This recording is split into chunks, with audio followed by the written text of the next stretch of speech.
start with self-sabotage.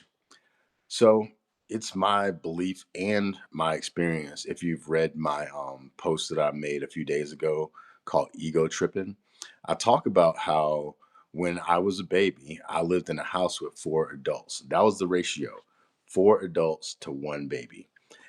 Two dads, basically, and two moms. My biological father, my biological mother, my godfather, and my godmother, and all of them loved me deeply and tenderly.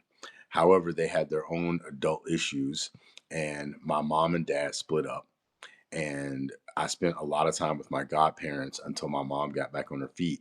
And by that time, I had been firmly grounded in the awareness that I was loved, that I was held, that I was worthy of whatever kids feel like they need to be worthy of.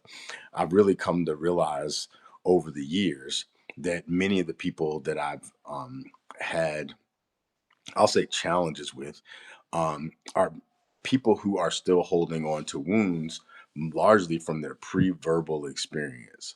And it took me a while to realize that that was what was happening, because I, in my pre-verbal experience, was overwhelmingly covered in love. So even though after the fact I had many, many horrible things happen, that I won't outline here, but most things that could happen short of being killed happened to this body. But there was this baseline, which some people call it the hedonic treadmill or the hedonic adaptation or the emotional baseline. So that baseline for me was love. And I even thought something was wrong with me because I would keep going back to this idea that I should be loved or I deserve to be loved, even though for really decades I was being told that I wasn't worthy of love, I didn't deserve love, and all these other things. It would not stick. And I think it's largely because of my pre-verbal inundation of loving experience from four adults to one child. And both couples were trying to have kids, and it took a while for them to have kids. I came first, and then a while later, my god sister came. But because of that, the parents were dumping love into me. Like I said, four parents, one household. So, at any rate, using that, as I decided that maybe I could use this as a gift to articulate something to people that I've witnessed from this perspective. And what I want to say is that usually when we come into this world, when we're first born, everyone's happy to see us. They know we can't talk. Everything we do is cute. We poop and it's cute. We puke and it's cute. Everything about us is cute for a while. And then depending on your circumstances, depending on the what your parents are dealing with and all those things, they start to become increasingly less cute. And that is the beginning of self-sabotage, because we come into the world, and when we can't talk, we can't express ourselves, we haven't done anything, we haven't earned anything, but our initial experience is that everything that we need in many cases is given to us. And then at some point it starts to be like, okay, you've got to figure this out for yourself, you've got to learn this, you got to do this. And I'm not knocking that, but what I'm saying is psychologically, I believe that what's happened to many people is they come into the world with this pre-verbal experience of having many of their needs met, if not all of their needs met. And then eventually they start getting told, hey, this is how you have to be. This is how you have to show up. You're 1 year old. You should be able to do this. You're 2 year old. You should be able to do that. You're 3 year old. You should be able to do that. And increasingly, you become increasingly less cute, to use that word loosely. And I think that does something to many of us. And there's a lot of different things that people experience, like abandonment, divorce, like I experienced. All of these things that unconsciously teach us that our self is not worthy of anything. And so, and that our self, whatever we were experiencing ourselves as, wholly loved, wholly deserving of our needs being met, starts to get sabotaged. And eventually, we get that happening to us so much that we take the wheel and we start sabotaging ourselves. We, as a little kid, may think, I can be president, I can be an astronaut, I can be this, and we believe that anything is possible for us. And then again, based on our circumstances, we start to get told a different narrative. And so now we start to contract and collapse and put ourselves into small little boxes so that we can fit into the containers that our society says we are supposed to fit in. In my personal experience, it was you should be dead or in jail.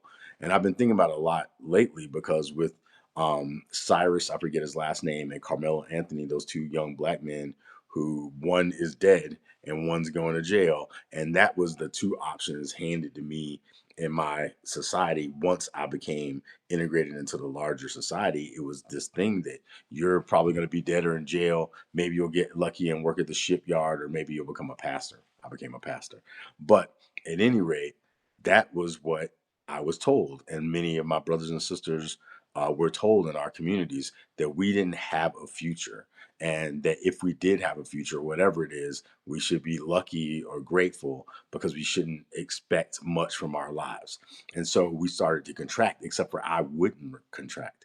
I refused to contract because my pre-verbal experience told me otherwise. And it was so concretized in my being that no matter what people said to me or did to me, I just kept refusing. And I didn't understand why I was refusing, but I just kept refusing to accept because my emotional baseline was such that I thought I deserved and was worthy of love. But I was taught to sabotage myself. And at some point in my 20s, I started getting very exhausted of trying to hold my head up when everything was starting to beat me down. And I started to consciously try to sabotage myself. And my aim by sabotaging myself was so I could fit in with other people because I got tired and I was going through relational problems and all these other things, and then my church problems and all this other stuff. So I started to sabotage myself. But then at some point, that same baseline, once I got away from the influences that were basically welcoming me into self sabotage, I got away from them for a few days. Bam, I was back saying, hold on, this isn't right. I don't deserve this. I deserve more from life. I can't deal with this. And I walked away from all those things and I reclaimed myself. But I went through self sabotage. Then some time passed. I got into a new relationship. And instead of experiencing this idea of self sabotage, I went into this idea of self sacrifice. Because after having had enough experiences and understood, and these are in relationships with Black women. So after understanding that this society and everything around us was like just trying to destroy us, right? But we didn't know how to navigate this, like the love we were trying to have, the relationship we were trying to have, everything around us was pulling us apart systemically and socially. And I was just struggling with it, trying to say, we deserve better than this. This isn't what we deserve. We deserve to love and be loved and all these other things like that. But the tensions kept coming. And so I started to do what I'm now calling self sacrifice, whereas I could um, live this life that I wanted to live in the way that I wanted to live it. But because I could not take my partner with me in the way that I wanted to, and I couldn't take my community with me, I sacrificed my greater knowing in order to be in relationship with people who didn't know their worth and didn't know their value. And it hurt them. It seemed to hurt them when I would tell them like, you're valuable, you're worthy, you're lovable, and all these other things. It made it worse. And I had a friend tell me, who really like got upset with me at one point, and I asked her, why are you so upset with me? Because I really truly was just trying to love her. And she told me directly, I know that you love me, and you loving me for no reason at all makes me feel like no one in my life has ever loved me. And I'm trying to reconcile, is it worth having the love of you as my one friend and realize that no one else ever loved me, or to push you away so I can take the scraps that I got from everyone else? So she articulated it. And even then, I wasn't fully mature enough to understand. I heard what she said, it made sense to me. And at the same time, I was like, this is wild. I don't know what to do with this information. And so the best I could come up with was self sacrifice, of not living as fully into who I could be as I could because I wanted to take people with me who could not go. And then at some point, I got out of the military. I moved back to my hometown thinking I could make a difference. That was a mistake. But I went back home. I tried to make a difference, as I said. And I was willing to sacrifice whatever I had to sacrifice for my family, for my wife, and for my community. And they were willing to take it, but they weren't willing to challenge themselves to see themselves as being worthy of love. And then one night before my second major breakup, divorce, I I had a dream that I was in my town and I was walking down the street with every black guy that I ever knew. And the cops came and they said, one of you stole a radio and all of you are going to jail for life because we don't know who did it. And everyone I was with swore up and down, we're innocent, we're innocent, we didn't do anything. And the officers didn't care. So they took us to jail and they were processing paperwork. And they finally came to, there was one sheet left and two people, me and my friend Kevin. And they said, well, one of you is one of your guys' lucky day because we only have one sheet of paper, so we're gonna let one of you go, and then the other one's gonna go to jail. And then I started arguing, saying, no, none of them need to go to jail. We were all together. None of us did anything. We're innocent. We're innocent. And then my friend said, look, man, you go out and you go out of here and you tell everybody we're innocent. And he went to jail instead of me. And what's interesting about that is my friend, he and I, when we were younger, both tested really high on his aptitude test. And both of us got accepted into the governor's magnet school. But in our neighborhood, to get accepted by something like that, and to be smart was to be seen as trying to be white. And so both of us passed, but he refused to go to school because he didn't want to be left out of the neighborhood.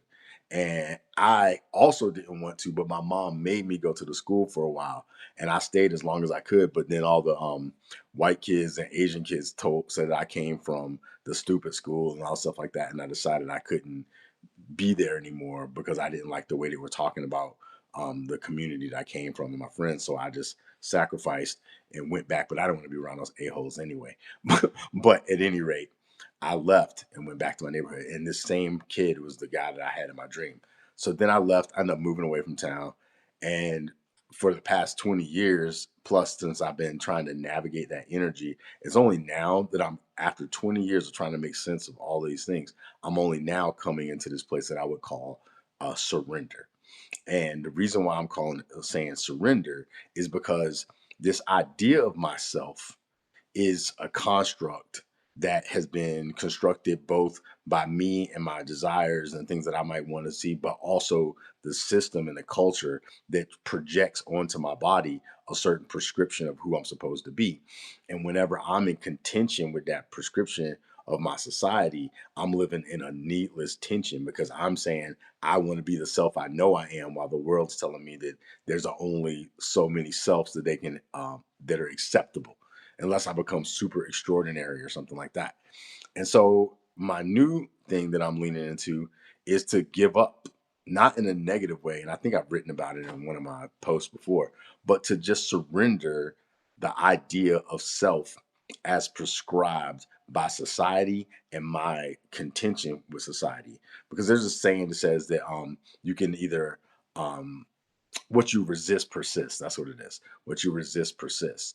And there's a reason why in the biblical teachings, Jesus says, don't resist evil. And he says, those who gain your life will lose it, but those who lose your life will gain it.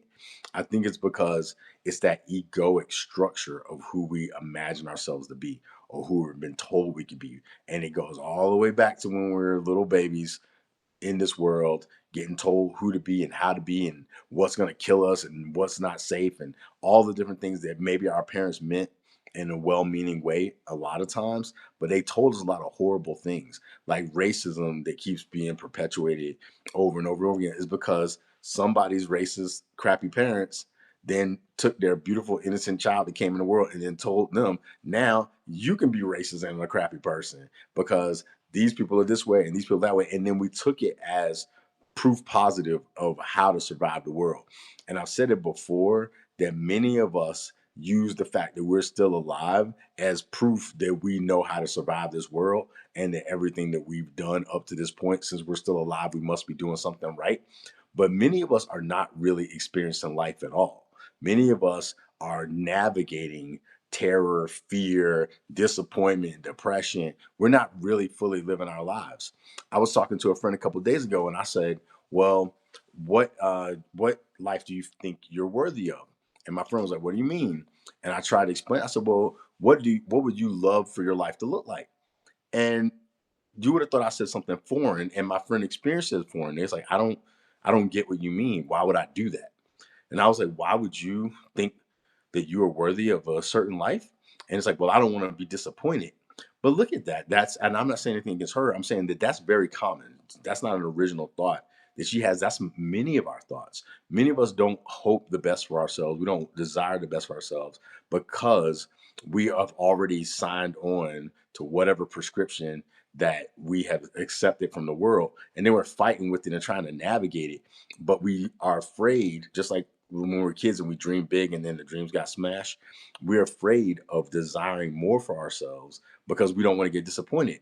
But I'm like, even if nothing ever happens, wouldn't you want to experience yourself as someone that deserves love, support, provision, and all those things? Wouldn't you want to know yourself as worthy of those things? Even if you find yourself living on the streets, it's like still to know yourself as worthy, to know yourself as deserving, to know yourself as lovable is a beautiful thing. And I'm so grateful that no matter what I've experienced in my life, and it's been a lot, and some of it is like, I mean, tough stuff, but I always, by grace, by luck, by, pre-incarnation and chose. I can't say what it is. All I can say is that I was, excuse me, fortunate enough to know that I was loved as a baby, and nothing has shaken me from it. And at this stage in my life, when I'm 10,000 years old or 50, I've gotten to a point where I realized the gift that that was. And there were times where I thought, what's wrong with me? Why do I forgive people? Why do I keep loving people? Like, what? Why am I like this? I was wondering it. I was like, I must be stupid, because if I told you some of the stuff I had, some of my experiences, you'd be like, you probably think I was a non-smart person. But it was because I thought if I'm worthy of love, then these people are worthy of love. And even when they did harmful things, I just kept thinking how Jesus taught they do know not what they do. I just thought, oh, they're making a mistake. They don't mean to do this. If they knew better, they wouldn't do this. And some people, maybe they know better and they still do it. I don't know. But what I do know is that I choose to experience myself as worthy, and I choose to take this gift of knowing myself that way and encouraging that in other people and inviting them to surrender the narratives that you've been handed, the false self that's been created as a construct in our world, in our society, that tells us who we can and can't be, who we should and shouldn't be. Love yourself enough to be infinite. Love yourself enough to be in wonder about yourself. Love yourself enough to be in the present moment and surprise yourself with joy. And even when hard things happen, like as some of y'all know, my brother got murdered in December. But I could live my life depressed forever, or I could live my life being grateful for the time that I had in my life, and to feel the joy. And when I cry and feel the grief, to feel the grief, and to still be in wonder about this life and what I have left in the life that he may be experiencing in some realm that I don't understand and haven't experienced yet. But I can still just kind of live a life full of wonder and joy, and so, because I choose to, not because anybody else has deemed me, worthy of it or anything like that, but because I choose to. I choose to experience myself as being worthy, and I choose to invite people to experience themselves that way. And if there's any illusion of yourself that tells you otherwise, release it, surrender it, let it go. You don't owe it to anybody to be anything that anybody says you are. Not even your family, not your wife, not your kids, not your mom, not your dad. And there's another reason why Jesus also taught, which I've brought up before. He said that you aren't worthy of this consciousness unless you can hate your family. And the word that they use for hate actually meant to love in the proper degree. So there's a love that you have for all life and all beings and all, God and all those things. Love neighbor, God, and enemy itself. That highest love is, you can only love from that place when you're not attached, when you can just give all of yourself to what you're in the moment you're in, the relationships you're in. Give all yourself now without an attachment of how they're going to receive it, what they're going to do with it. That's the fullest love. And that kind of love, it requires you to not be attached to constructs. It allows you, it's just to let yourself be a radiant expression of an eternal love that never fails, never ends, never dies. And that's the reality of who we are. And when we came into this world as children, we experienced ourselves as channels of that, but not just channels, reservoirs of that, infinitely expansive reservoirs of an eternal contributing love is what we are. And then we got confined, and I don't think we have to do that. So to wrap it up, we come into this world being all that we are, full of imagination, wonder, joy, beauty, all those things. Then we get conditionalized and get taught to sabotage ourselves in order to fit into constructs and prescriptions. And then hopefully, when we realize that we're sabotaging, we can be at more choice and know, like, hey, I'm worthy. Maybe I'm not going to go after it because I'm trying to nurture this relationship, whatever it is. And you may make some sacrifices, but you're not sacrificing from a place of worthlessness, but from a place of knowing your worth cannot be diminished. And so you can somewhat sacrifice. And then after that, if you get to the point where you're saying, hey, this isn't serving me and it's not serving other people, and you're able to hold that consciousness, then you say, you know what? Let me let this all go. Let me surrender. Let me experience myself as fully as I possibly can from that highest big S self, as opposed to the limited idea of self that some people can handle and some people can't. But to just be fully who you are, to discover yourself, to be in wonder, to be childlike once again. And I think that's why they called it born again back in the day, because they knew that a lot of times after you were born, you start going through that crap. You forget what you're capable of, who you are, and how much you're loved. And you need to remember that again. And so, in remembering that again, they use that term born again, which has now been abused and turned to some other crazy thing that I don't think it was supposed to mean. So, at any rate, hopefully this lands with you. I'm doing a stream of consciousness. I don't have any notes. I'm just saying what's on my heart and what I feel. And the invitation again to you is to allow yourself, your truest self, to emerge moment by moment, full of love, full of joy, full of wonder, and that is who we all are in our truest self. And I will end it with this: the only reason why I think we get disappointed is because we know the truth of who we are. And when we get treated ways that are not consistent with the truth that we know we are, we fight it instead of staying in the awareness that we deserve it and allowing things that cannot resonate with our knowing of who we are to fall away. We try to cling and hold and get validated externally. But if we know this about ourselves internally and wholly as the beings that we are, those who can resonate with it will remain, and those who cannot resonate with it will fall away. And through non-attachment, we can just allow that, and that takes surrender. So hopefully I surrendered myself in saying this. I don't even know what I'm saying is literally just coming through as I'm saying stuff. So hopefully it landed with you. Hopefully it serves you. And hopefully you look at yourself today and go, hey man, I'm worthy of love. And as I said to some folks in the spiritual center where I serve a couple of weeks ago, you are loved, you are lovable, and you are loving. So get at it. Peace.